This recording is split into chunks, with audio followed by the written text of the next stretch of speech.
Selamat malam para RF listeners, kembali lagi dengan kami di Rewatch Film. Di kesempatan kali ini, kami telah merangkum film yang penuh dengan berpikir.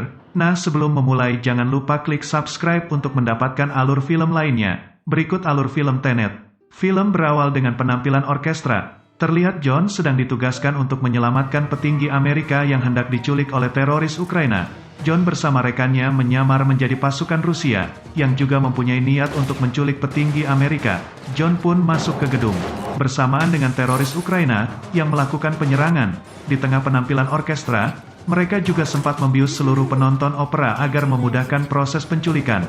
John yang sigap pun masuk ke ruangan petinggi Amerika itu, dan berhasil membawanya keluar. Dengan lompat ke kursi penonton, John melihat beberapa pasukan Rusia memasang bom di barisan kursi penonton. Ia pun meminta rekannya untuk membawa petinggi Amerika itu. John sendiri harus mengambil bom yang diletakkan di kursi penonton tadi, agar tidak ada korban jiwa. Secara tiba-tiba ia ketahuan musuh, namun tak disangka terdapat peristiwa anomali. Nah, peluru itu ditarik oleh orang misterius, di mana pada tasnya terdapat gantungan warna merah. Singkat cerita, John berhasil selamat dari ledakan itu, dan salah memasuki van. Ternyata van itu kendaraan musuh. Ia pun dibawa ke tengah rel kereta untuk diinterogasi sambil dicabut giginya. Karena John ini mempunyai sifat yang sangat loyal sekali terhadap misinya, ia memilih untuk meminum sebuah pil yang menurutnya dapat membunuhnya. Dan film dimulai. Saat John terbangun, ia berada di sebuah kapal bersama Victor. Victor memberitahu bahwa pil itu palsu dan mereka sengaja agar bisa mengetahui tingkat kesetiaan dari John. Saat John sudah mulai siuman, Victor memberikan sebuah misi yang dimana misi ini sangatlah rahasia dan di atas kepentingan nasional. Misi ini berkaitan dengan kehidupan, di mana John harus menyelamatkan seluruh kehidupan di dunia pada misi ini. Misi ini bertujuan mencegah terjadinya Perang Dunia Ketiga antara Amerika dengan Rusia. Victor hanya memberikan kata kunci yaitu Tenet. Singkat cerita, John pun dijemput hingga diberikan sebuah mobil yang sudah tersetting maps ke sebuah tempat. Sesampai di sana ia bertemu dengan seorang ilmuwan bernama Laura. John pun memberitahu kata kunci misinya yaitu Tenet. Laura pun menjelaskan bahwa ada suatu kejadian besar yang akan terjadi seperti Perang Dunia Ketiga. Bencana ini bahkan lebih besar dari bencana nuklir. John pun dibawa ke sebuah ruangan dan disuruh menembak sasaran tersebut. Namun yang terjadi adalah peluru yang tertancap di sasaran ketarik kembali ke dalam pistol itu. Laura menjelaskan bahwa ini bisa dilakukan jika kita melihat dunia di kedua sisi. John kemudian meminta analisa racikan peluru itu kepada Laura, karena ia pernah melihat peluru itu. Berlanjut di India, John ini menelpon seseorang untuk meminta pertolongan karena ia ingin bertemu dengan Sanjay C yang berada di Mumbai. Singkat cerita, ia bertemu dengan pria bernama Neil.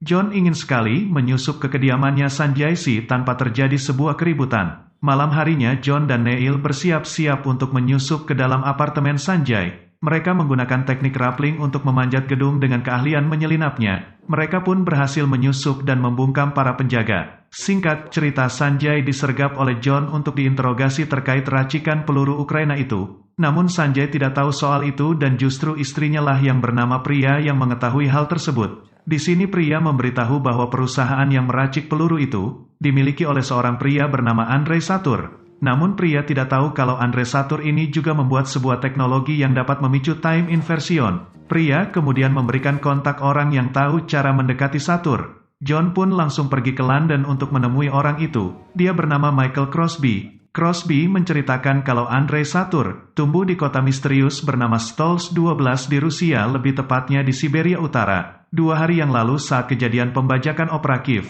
Bersamaan itu terjadi ledakan besar di Stolz 12. Michael Crosby memberi petunjuk cara mendekati Satur adalah dengan mendekati istrinya yang bernama Catherine atau bisa dipanggil Kat. Michael memberikannya sebuah lukisan karya Gayo yang ternyata lukisan itu palsu dan merupakan karya dari orang Spanyol bernama Thomas Arepo. Lukisan palsu itu dulunya dibeli oleh Satur karena Arepo dan Kat ini dekat sekali. Singkat cerita, John pun menemui Kat di Cannon High School di mana Kat ini sedang menemui anaknya yang baru pulang sekolah. John kemudian mengikutinya hingga sampai ke tempat kerjanya Kat yang merupakan pengamat lukisan. Setelah lukisannya diteliti, barulah John menjelaskan bahwa ia mendapatkannya dari Thomas Arepo dan berniat menjual kembali lukisan itu ke Satur. Kat bercerita kalau beberapa hari yang lalu mereka pergi liburan ke Vietnam dan Satur mengetahui soal Arepo ini dan balik mengancam Kat dengan penjara. ia berusaha merenggut pekerjaannya. Saat bertengkar di Vietnam, Kat sempat kembali ke kapal. Namun ia kecewa sekali, karena ada wanita lain lompat dari kapal suaminya, dan pada saat itu Satur menghilang secara tiba-tiba. Beberapa saat kemudian anak buahnya Satur datang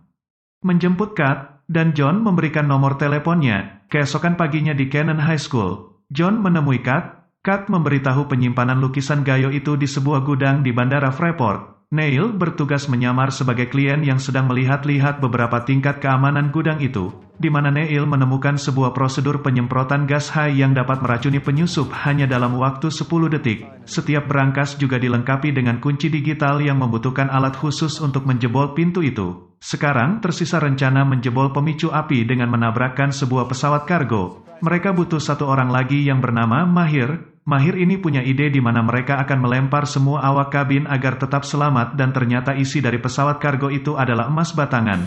Mereka nanti sengaja menjatuhkan ratusan emas batangan itu di jalur pesawat agar perhatian orang tertuju di situ, dan bukan ke lokasi kejadian yaitu Brankas Freeport. Singkat cerita misi pun dimulai. Mahir membajak pesawat kargo sedangkan Neil dan John menyamar menjadi klien. Dia masuk ke dalam brankas dengan alasan ingin melihat-lihat. Di sisi lain Mahir dan rekannya menumpahkan ratusan tumpukan emas ke jalur pesawat.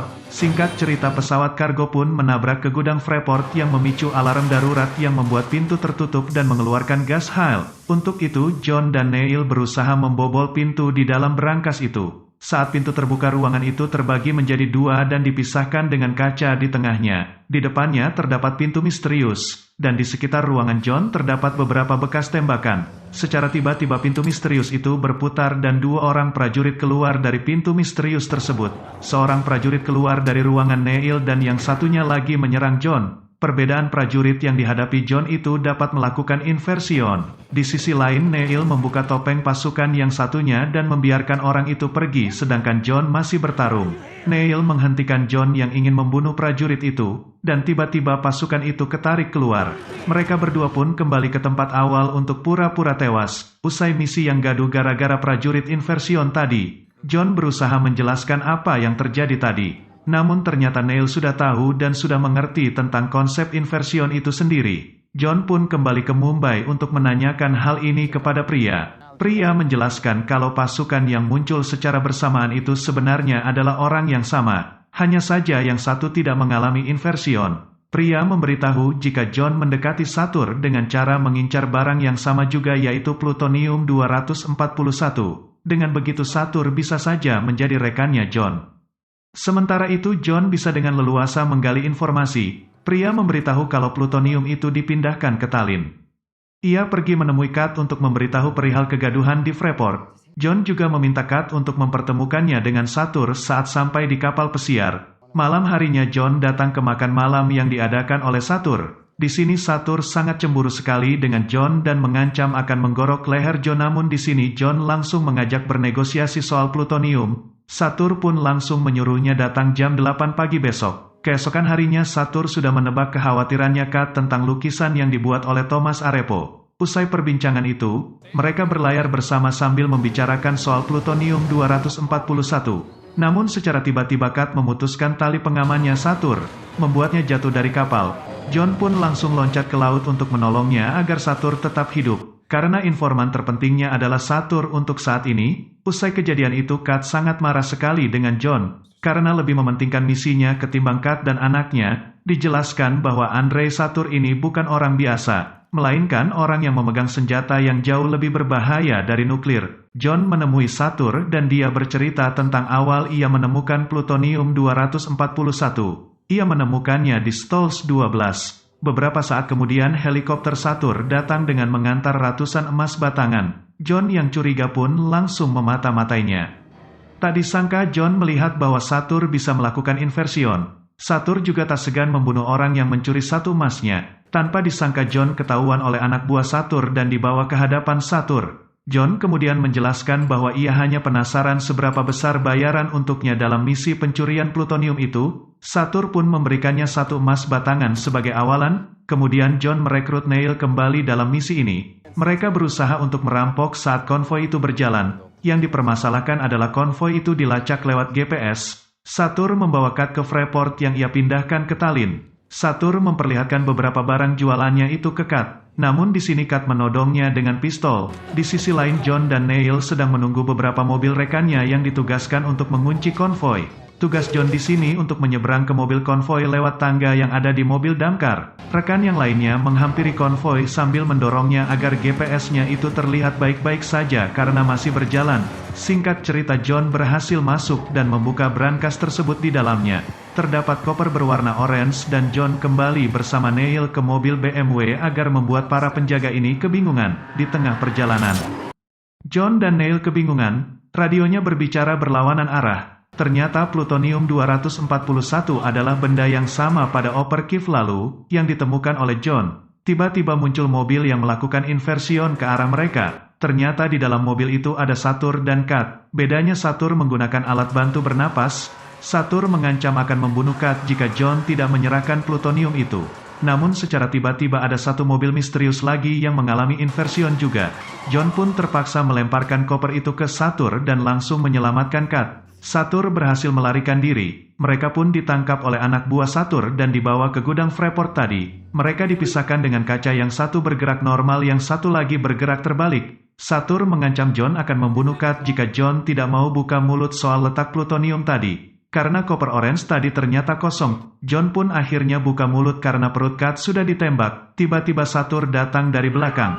Ternyata ruangan biru itu adalah inversion, yang berarti ruangan biru itu adalah kejadian masa lalu yang dibalik, sedangkan yang di ruangan merah itu adalah kejadian saat itu. Secara tiba-tiba prajurit misterius menyergap Freeport dan Satur berhasil kabur melewati pintu di ruangan merah untuk pergi ke masa lalu. Di ruangan biru menembak perut Kat. Satur kemudian pergi karena John sudah buka mulut. John masih kaget sekali karena dia tidak tahu bahwa ada tim lain yang terlibat. Jelas di sini John marah besar karena Satur bisa tahu semua rencananya dari awal. Yves kemudian menjelaskan bahwa itu memang keunggulan dari Satur. Dia bisa inversion sesukanya lewat pintu itu, kemudian mengamati pergerakan musuh saat inversion. Makanya dia seolah-olah tahu semua rencana John di sini. Terdapat masalah baru karena si Kat yang di masa sekarang sedang sekarat akibat luka peluru inversion. Di sini John mempunyai rencana untuk membawa Kat ke masa lalu melewati pintu itu. Dengan begitu Satur di masa sekarang menganggap bahwa Kat sudah mati.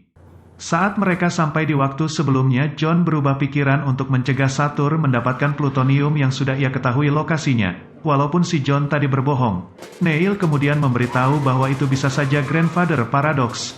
Jika John mencegah hal itu, bagaimana bisa John di masa sekarang berniat melakukan hal yang sama? Neil di sini hanya berpegang teguh pada prinsip destiny atau takdir. Jika memang harus terjadi, biarlah terjadi. John pun kemudian diinformasikan oleh Weller karena dunia inversion atau dunia yang terbalik itu cukup sulit dipahami. Jika ia terkena api, maka John akan beku. Di sana juga John harus menggunakan alat bantu bernapas karena prinsip oksigen. Yang terbalik, Satur sudah berada di lokasi untuk memeriksa mobil BMW yang ternyata plutonium itu tidak ada di sana. John kemudian menyusuri tol tempat kejadian dirinya di masa lalu melempar koper itu. Di sini terungkap bahwa mobil misterius yang tadi inversion juga adalah John versi masa depan untuk menggagalkan Satur dari masa depan yang mencoba mengambil koper. Mobil John kemudian dibakar yang membuat John justru menjadi beku di sini. Akhirnya terkonfirmasi bahwa Satur sudah mendapatkan plutonium terakhir. Saat John terbangun, ia sudah terbaring dengan aluminium untuk menghangatkan tubuhnya. Ternyata Yves dan timnya lah yang menyelamatkan John. Di sini John, Neil dan Kat berada di kontainer yang bergerak mundur ke arah Oslo. Mereka masih berada di dunia inversion. John sebenarnya masih sangat curiga kepada Neil, karena tiba-tiba Neil ini datang dan tahu segalanya dan juga punya tim. Namun Neil tidak akan menjawabnya sebelum misi ini benar-benar berakhir. Ternyata plutonium itu merupakan salah satu dari 9 artefak yang tersebar. Jika sampai terkumpul menjadi satu kesatuan, itu memicu keterbalikan entropi dunia dan itu akan berakibat bencana yang amat besar. Singkat cerita, mereka sampai di bandara Oslo dekat Freeport tepat sebelum kejadian pesawat kargo menabrak. Tujuan mereka di sini adalah untuk masuk ke pintu inversion yang ada di dalam brankas Freeport tadi untuk menyelamatkan Kat. Singkat cerita, mereka mencoba masuk brankas saat kejadian kargo menabrak. Namun tanpa disangka-sangka, John yang berada di dekat turbin terhempas dengan tekanan turbin yang membuatnya masuk ke dalam brankas dan bertemu dengan John versi masa lalu yang sedang menjalankan misi di sana. Jadi pasukan misterius yang dihadapi John tadi adalah dirinya sendiri dari masa depan. Mereka pun bertarung dengan efek inversion hingga pada akhirnya John masa depan berhasil masuk ke pintu inversion dan keluar dari ruangan sebelah, tempat Neil masa lalu tadi. Neil kemudian membuka topengnya dan menyadari bahwa itu adalah John dari masa depan. Maka dari itu Neil versi masa lalu tadi mencegah John masa lalu membunuh pasukan misterius itu karena dia John juga. DC John versi masa depan keluar dari Freeport untuk memberitahu kepada Neil masa depan untuk masuk ke dalam pintu inversion sekarang, agar tidak terbalik lagi dunianya. Singkat cerita Neil dan Kat berhasil masuk ke dalam pintu itu dan berada pada dunia yang sudah bukan inversion lagi walaupun timeline waktunya sudah berbeda. John masa depan pun sudah menyiapkan ambulans untuk Kat dan Neil. Di perjalanan Neil memberitahu bahwa sebenarnya John dan Neil lah yang menyelamatkan dunia. John kemudian meminta pria dipanggil ke Oslo karena kuncinya pada pria yang dimana. Pria ini bakal ngasih tahu soal plutonium 241 ke John versi masa lalu. Saat John menemui pria dan ternyata pria ini tidak tahu soal plutonium pria berkeyakinan sama yaitu jika sesuatu terjadi ya terjadilah. Pria kemudian memberitahu sebuah tempat di lepas pantai Trondheim di sana ada Yves dan pasukan Tenet. Di sini John harus masuk ke dunia inversion lagi. Pria memberitahu bahwa sebenarnya Tenet itu tidak diciptakan di masa lalu melainkan diciptakan di masa depan oleh seseorang. Usai John, Kat dan Neil ini menaiki kapal yang bergerak inversion. Di sini John memberitahu bahwa Saturn tidak boleh mati dulu, karena jantungnya akan memicu tombol aktif algoritma plutonium yang sama saja membuat dunia mengalami bencana. Namun Kat memberitahu bahwa sebenarnya Saturn akan tetap mati karena ia mengidap kanker pankreas yang sudah tidak bisa dioperasi lagi. Mereka bertiga menyadari bahwa Saturn akan kembali ke momen terbaik saat dimana ia berlibur ke Vietnam bersama Kat dan anaknya yang bernama Max. Tugas Kat adalah pergi ke masa itu untuk mencegah Saturn bunuh diri. Hingga John, Neil, Yves dan yang lainnya berhasil mengeluarkan algoritma plutonium itu dan titik ledaknya. Kejadian ini berada di tanggal 14 yaitu tepat kejadian pembajakan di opera. Kif, Yves, Neil dan John kemudian menyiapkan beberapa pasukan. Yves diberitahu oleh Michael Crosby bahwa terjadi ledakan misterius di Stalls 12. Yang dimana itu menjadi jawaban bahwa titik ledaknya berada di sana. Di sini John memberikan sebuah alat komunikasi untuk Kat. Jika butuh sesuatu usai misi selesai tinggal bilang lokasi dia ada di mana. Misi pun dimulai. Yves, Neil dan John pergi ke Stalls 12 sedangkan Kat menggunakan pintu terbalik lagi agar tidak ke inversion dan pergi ke Vietnam. Lebih tepatnya di kapal pesiarnya, ia diantar oleh teman John yaitu Mahir, Yves, Neil, dan John yang sampai di Stalls 12. Briefing untuk pembagian kelompok di mana kelompok merah yaitu John, Yves serta beberapa orang lain itu maju, alias tim yang tidak inversion. Sedangkan Neil dan kawan-kawan merupakan tim biru yang merupakan tim inversion. Ternyata Saturn punya pasukan di Stalls 12 yang terbagi menjadi dua yaitu maju dan terbalik atau inversion. Misi di Stalls 12 pun dimulai tim merah-biru bergerak serentak. Di sisi lain Kat versi masa depan sudah sampai di kapal pesiar menemui Saturn versi masa depan. Di sisi lain para pasukan Tenet sedang berperang di Stalls 12. Para pasukan Tenet ini hanya punya waktu 10 menit. Saturn yang berhasil dibujuk Kat untuk memanggil anaknya yang bernama Max kembali ke kapal. Pasukan Tenet yang menghancurkan gedung. Secara bersamaan, antara tim biru dan merah yang membuat gedung itu hancur di kedua sisi timeline. John dan Neil pun berhasil masuk ke dalam terowongan titik ledakan namun ada mobil di belakang yang klakson seolah-olah memperingatkan mereka jangan masuk ke sana. Di sisi lain Neil berubah pikiran karena melihat sebelum John dan Yves datang. Ada orang yang menaruh bom di sana untuk itu Neil pun pergi ke pintu inversion milik pasukan musuh dengan begini Neil berada di sistem dunia yang sama di tim merah Neil kemudian mengambil mobil dan memperingatkan John dan Yves dengan klakson.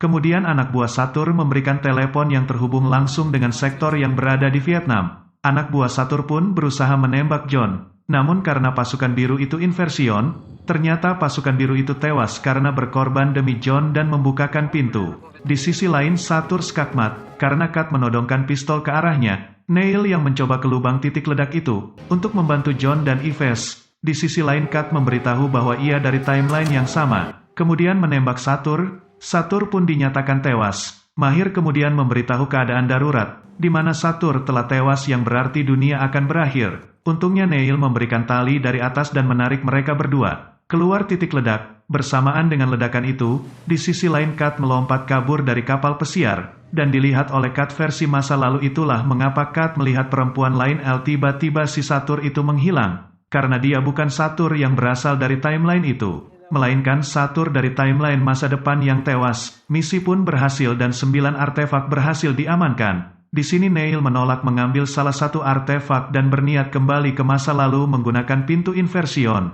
Karena ternyata pasukan biru yang berkorban tadi adalah Neil dari masa depan. Neil jugalah yang menyelamatkan nyawa John saat berada di misi operatif.